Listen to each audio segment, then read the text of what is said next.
मुंबईकरांसाठी अनधिकृतपणे रॅपिडो ॲपच्या माध्यमातून बाईक सेवा दिली जात होती हे परिवहन मंत्री यांच्या लक्षात आल्यानंतर रॅपिडो कंपनीवर गुन्हा दाखल झाला पाहिजे असा इशाराही देण्यात आला। मात्र अद्यापही त्या कंपनीवर गुन्हा दाखल झालेला नाहीये। याचाच आढावा घेतलाय आमचे प्रतिनिधी उमेश करंजकर यांनी।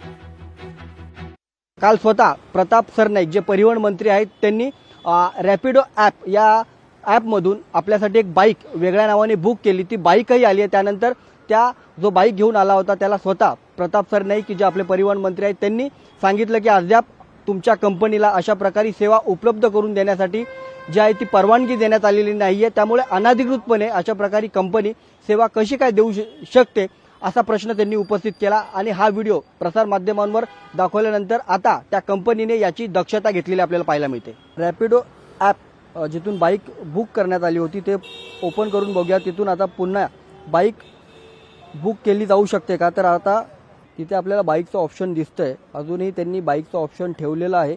नरीमन पॉइंट इथे जर मला जायचं असेल तर मला बाईक सेवा दिली जाते का ते आपण पाहूया।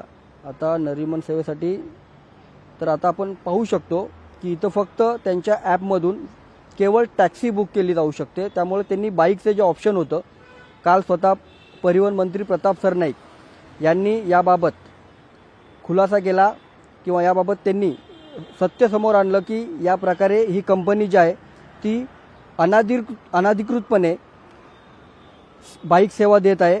त्यामुळे आता या कंपनीने बाईकचा जो ऑप्शन आहे ते सरळ कॅन्सल केलेलं आहे। बाईकचा ऑप्शन तिथं दिसत असलं तरी पण जर तुम्ही त्याला सिलेक्ट कराल तर सिलेक्ट केल्यानंतर तुम्हाला तिथं टॅक्सीनेच जाण्यासाठी जे आहे ते पुढचं ऑप्शन आपल्याला असलेलं पाहायला मिळते। त्यामुळे आता कुठेतरी या बाईक कंपनीने जे आहे तो धसका घेतलेला आहे आणि जे ऑप्शन अनधिकृतपणे जी सेवा प्रवाशांना मुंबईकरांना दिली जात होती ती आता बंद करण्यात आलेली आहे। कॅमेरामन सुनील सोबत उमेश करंजकर, लोकशाही मराठी, मुंबई। लोकशाही मराठी ऐका, पहा, जागरूक रहा।